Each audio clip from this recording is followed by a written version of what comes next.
All right, treasure hunters, it's time to jump back into the wild world of There's Treasure Inside. We're starting fresh with a brand new journal, flipping back to the first clue I ever stumbled upon, and I'm ready to break things down. Cue dramatic music, and of course, I'll keep it real with a few jokes along the way. Ready? Let's crack open these clues like we're Indiana Jones. Minus the boulders, please. As you know, I've taken a little breather from the madness of 2025, but it's time to dive back in. I'm going to work through my old journal from the back to the front. That way we can keep track of any fresh breaking clues as they unfold. Some of the clues I found hint at the lion's share box, but those bad boys are going to stay tucked away for now. Let's start at the beginning, or, well, the end of the old journal, and get moving. I've got 100 clues written down and ready to share. Let's dive into part one. Clue one. No doubt. Let's dig into this one a little deeper. No Doubt, the band. Yes, that no doubt. But here's the thing. I'm not just talking about the music. I'm talking about the layers hidden within this clue. First off, there's a No Doubt Peak in Washington. And sure, I know it sounds a bit random, but could this be a hint? After all, No Doubt Peak would be a very on-the-nose clue if we're talking about geography. And let's not forget, there's a solid connection between the phrase no doubt and the Bible. Matthew 21:21 famously states, "Have faith and do not doubt." So now we have a Bible verse reinforcing the phrase, "do not doubt." Could this be a suggestion that we need to have faith in this treasure hunt, even if things feel a little unclear? But wait, there's more. Gwen Stefani, yes, the queen of ska and pop herself, sang Underneath It All on No Doubt's Rocksteady album. Now Underneath It All is a song all about peeling back layers and discovering something real beneath the surface. Sound familiar? It feels a little like our treasure hunt, digging deep, looking under the surface of things, and uncovering what's hidden underneath. Maybe we're being told to look deeper than the obvious, to not be satisfied with just the surface clues. Here's the fun part, the imaginary wonderland bit. Gwen Stefani's iconic voice in Underneath It All speaks about layers, honesty, and clarity. She's singing about reality, not illusions. And that's what we're after here, right? The truth, the hidden treasure beneath the surface of all these cryptic messages. The Wonderland reference feels like it's asking us to step out of fantasy and face the real, tangible clues before us. We're in the real world, not a dream state or fairy tale. Discord is alive with doubt. I'm seeing it everywhere. People wondering if their solves are right, questioning every little detail. Once it's solved, there will be no doubt, one person said, and honestly, that's the key here. The solve will hit us like an aha moment, and we'll know without a shadow of a doubt that we're on the right track. But for now, we've got to trust the process, even if we don't have the full picture yet. So does all of this tie into No Doubt the band and their albums? Rock Steady, anyone? That title could very well be suggesting that we hold steady and trust the journey, even when things feel shaky. There's also Tragic Kingdom, another No Doubt album that might speak to the treasure hunt metaphorically. A tragic kingdom could hint at an empire or a treasure that has fallen out of time. A kingdom lost, a treasure forgotten. We may have to find that lost kingdom of clues and restore it. In summary, No Doubt is all about digging beneath the surface, just like Gwen sang, having faith that we're on the right path, Matthew 21:21, and staying rock steady even when doubt creeps in. I'm feeling pretty confident that this musical and lyrical connection might lead us to something meaningful. Keep an eye out for more connections, and let's not doubt ourselves while we break these down. Clue number two, turn on three, touching double. All right, let's dive deeper into this one. So, turn on three. What could this cryptic phrase really mean? Anagramming the clue. First of all, I'm a big fan of working through word searches with an anagram solving mindset, so I get where you're coming from. But this time, we're doing more than just flipping letters around. We're searching for double letters in the word grid. What does that tell us? Double letters in puzzles often point to repetition, symmetry, or a pattern we need to notice. Touching, double. The phrase touching double itself likely points to the concept of double letters that are physically touching or adjacent in the word search grid. When we look at puzzles like word searches, we typically search for pairs of letters that are adjacent to each other. Double L, double S, double E, etc. These adjacent pairs are often significant in puzzles and can hint at hidden messages or codes. I think this is how I got the letters to anagram. In this case, touching double could be suggesting that you should look for pairs of letters that touch each other, either horizontally, vertically, or diagonally. This might help you uncover a word or part of a phrase that's hidden in the puzzle. Double letters. The clue is emphasizing the importance of doubling, not just looking at individual letters, but focusing on pairs. This might mean that there's a pattern in the word search where specific letters repeat or mirror each other. It could also imply that you need to look at places where the same letters double up, which might suggest a repeating pattern or structure you need to decode. What could turn on mean? If turn on doesn't come from this clue directly, it could have been an inferred interpretation based on the idea of focusing on something that's activated or becomes clear when you focus on these touching doubles. Perhaps the idea of turning on came from the sense that when you identify these touching double letters, it will reveal or activate a new layer of meaning in the puzzle. Revised understanding. When you revisit touching double, let's leave aside the idea of turn on 3 for a moment and focus on. Look for adjacent pairs of identical or similar letters in the word search grid. These letters might form a pattern or reveal a secret message when put together. The clue might not be about a literal turning on, but about spotting these pairs and activating the next step by finding their meaning. This clue could simply be asking you to focus on pairs of letters that touch each other and see what they form, either in terms of words, numbers, or even coordinates that will lead to the next part of the puzzle. Clue 3, turn on the Cali line 19. So I mashed up some words and got this phrase, turn on the Cali line 19. That's it. That's all I have. Could this be pointing to a literal line or just a general geographic reference? Let's keep it in mind. Clue 4, 5 make TNT. This one's a mining clue.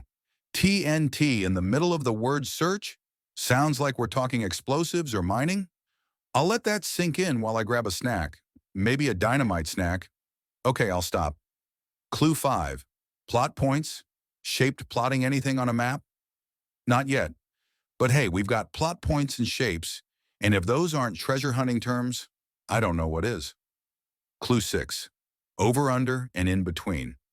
Let's slow down and really dissect this one, because it's got some layers, both literal and metaphorical.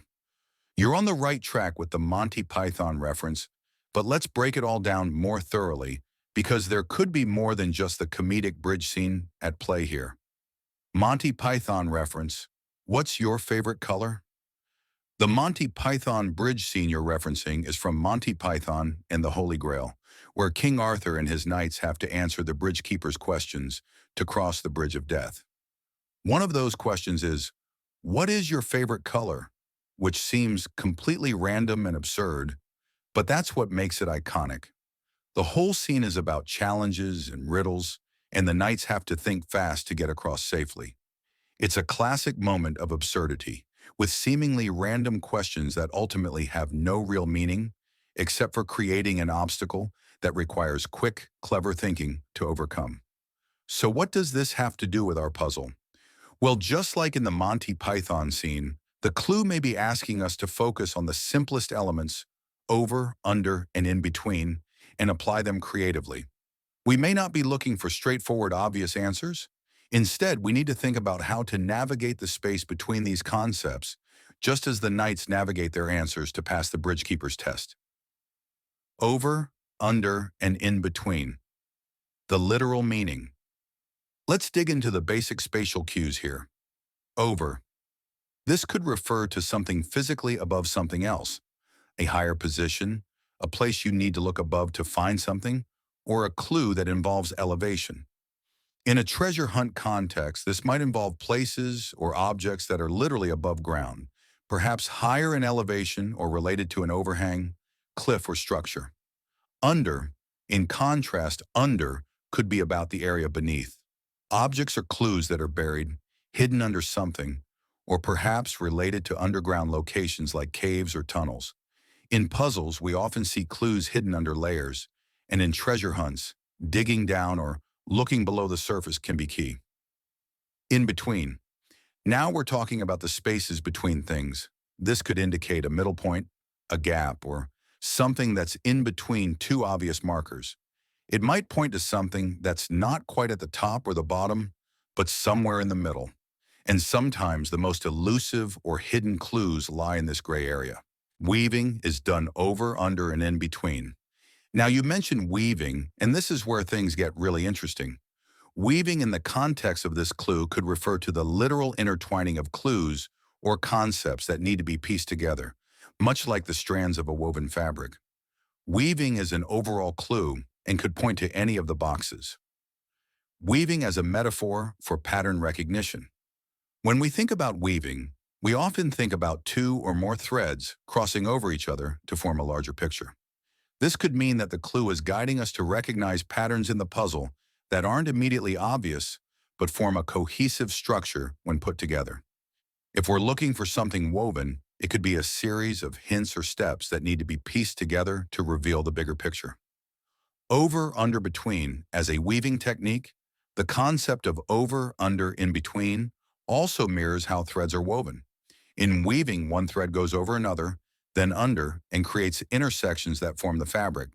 Similarly, in our puzzle, we could be weaving through different layers of clues and meaning, flipping between clues that are over, higher, obvious, and under, hidden, subtle, with the in-between being the space where the final solution may lie. Deeper symbolism in weaving.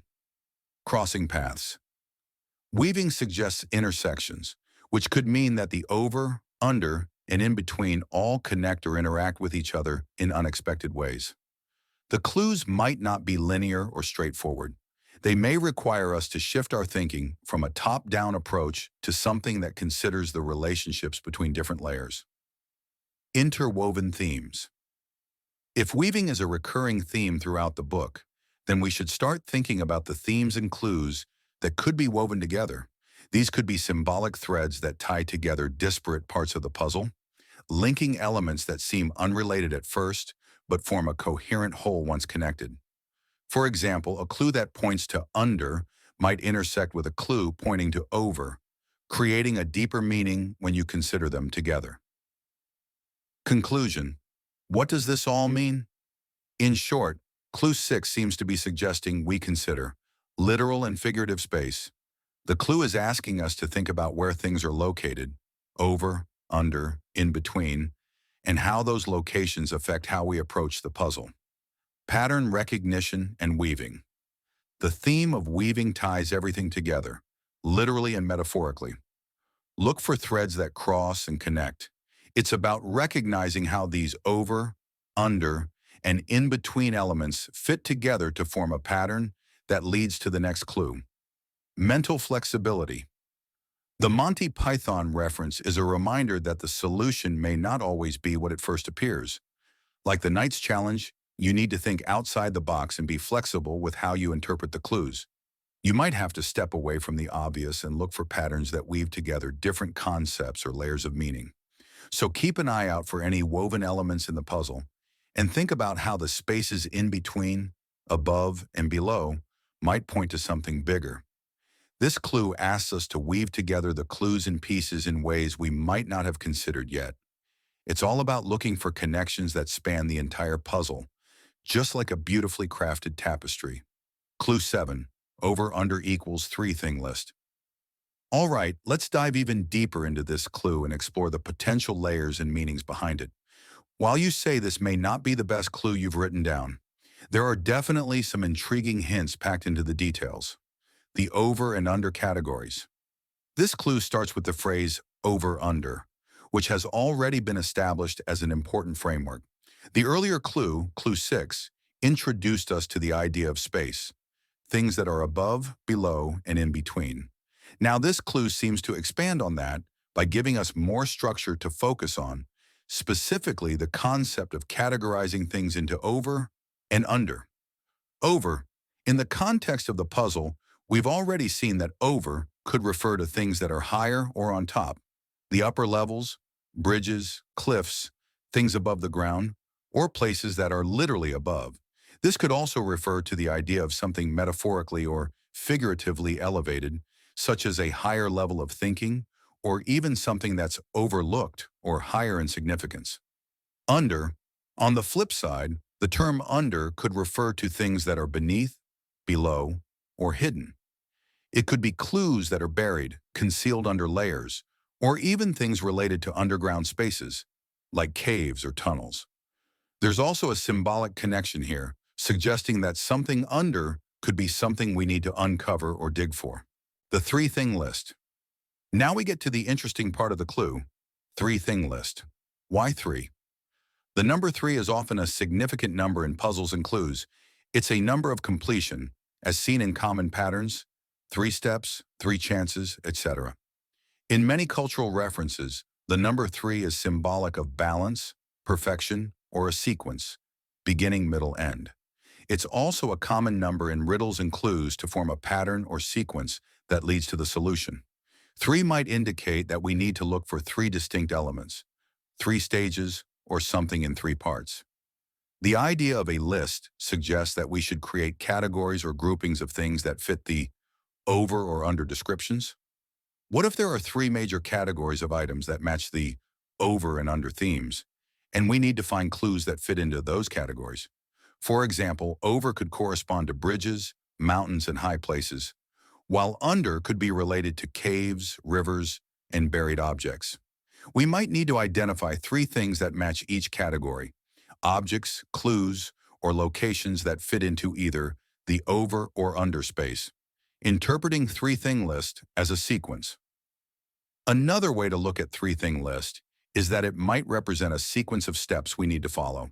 Perhaps the puzzle requires us to identify three elements in a given order, or it's telling us that the solution involves three stages of discovery. Step 1. Look for things that are over, above, higher up. Step 2.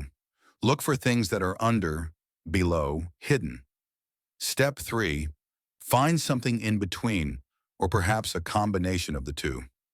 This sequence could guide us through different stages in solving the puzzle, perhaps marking the necessary steps of discovery or categorization before we can get to the next clue. Bridge or river analogy. The mention of a bridge or river is interesting. These are classic symbols of over and under. A bridge is something that is literally over. It crosses over a river, valley, or gap. Bridges are symbols of transition or connection, and they might represent a connection point in the puzzle. A river is something that flows under, often in the ground or in the valley. Rivers can be symbolic of movement, time, or even paths that lead to hidden treasures or secrets. If we look at it this way, the over-under clue could be suggesting that the solution involves both bridges and rivers, which might lead us to a place where something is hidden beneath, the river, but we need to cross over it, the bridge, to get to the next clue or treasure. Further interpretations of three-thing list. Three clues, three locations. What if the three in this clue refers to three specific locations or points we need to visit to progress? Perhaps there's a path where we need to pass through three physical or metaphorical locations, one that's over, one that's under, and one that fits in between. Three categories. It might be useful to think of three specific categories that you need to categorize clues into. Maybe it's about identifying elements that relate to a larger sequence. For example, over, clues related to the sky, mountains, or elevated landmarks. Under, clues related to underground locations, caves, or hidden paths. In between, clues that might sit in the middle of these two extremes, like valleys, bridges, or paths that connect two places. Actionable steps. Could the three-thing list also refer to actions we need to take? Maybe it's a list of things we need to do in order. Look above, check for elevated clues like high points or skies. Look below, search for clues buried underground or hidden under layers. Focus on the middle ground, find the connections, things in between or crossing points. Conclusion. What does this all mean? While this might not be the most straightforward clue, it's packed with hidden potential. The phrase over-under equals three-thing list could be asking us to categorize clues into over, above, under, below, and in between.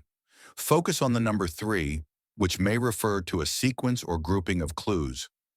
Use bridges and rivers as metaphors to connect the over and under categories, potentially guiding us toward physical locations or actions. Think about how the over and under concepts could form a pattern that leads us to a key solution, perhaps requiring us to look for things that are hidden, elevated, or in the middle of two extremes. Clue 8. Gold, silver, sapphire, sunshine. Let's break this down. Gold, silver, sapphire, and then sunshine? Could this point to colors or something else we're missing? A treasure with a bit of glimmer, maybe? Clue 9. 5 steps. We're talking 5 paces, which is about 15 feet. This could help us measure a distance when we finally put our boots on the ground. Clue 10. Work around the clock. So this one was fun. I took the clock and broke it down into spokes, like a wheel, in 10-minute intervals. It's all about time. Is it a metaphor for patience or a literal time-based puzzle? Only time will tell. I know, bad joke. Clue 11. 5 cues. Questions, anyone? What are these 5 cues? Are we going to have to answer 5 riddles or solve 5 big questions? Clue 12. A middle GG equals 1. This one's a little cryptic, but I'm thinking it could be a coordinates thing. Battleship, anyone? It leads me to believe there's some hidden value in a middle G placement. Clue 13. Top secret E or hidden O classified. What does it mean to have a hidden E or O? Could be a letter or something more obscure? Who knows? Clue 14. Green grass or emerald.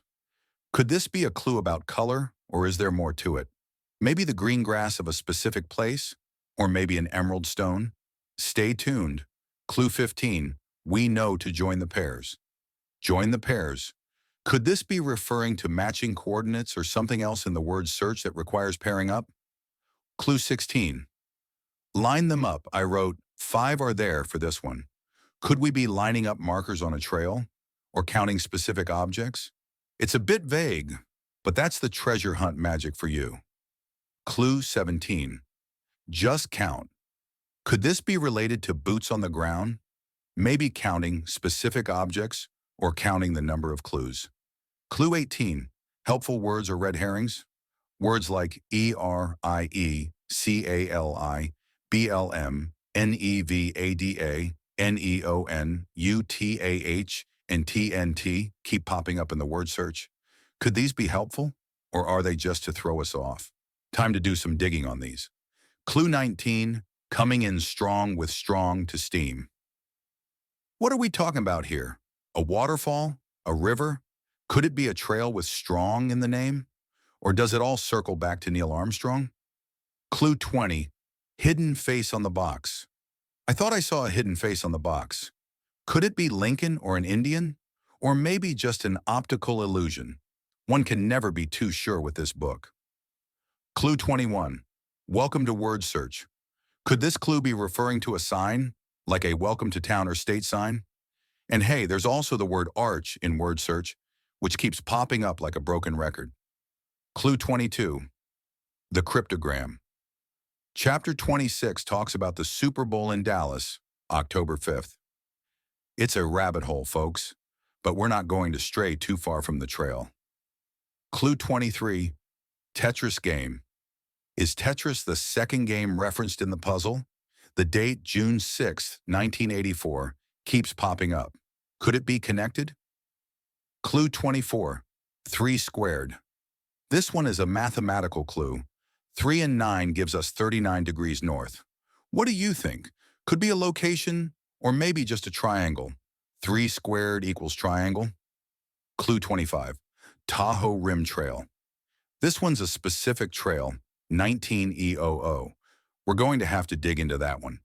Okay, treasure hunters, that's a wrap for part 1 of 4 of this breakdown. Stay tuned as I continue to crack the clues and piece them all together. And hey, if you find any hidden gold in here, feel free to share your thoughts in the Discord. We've got a long road ahead, so buckle up.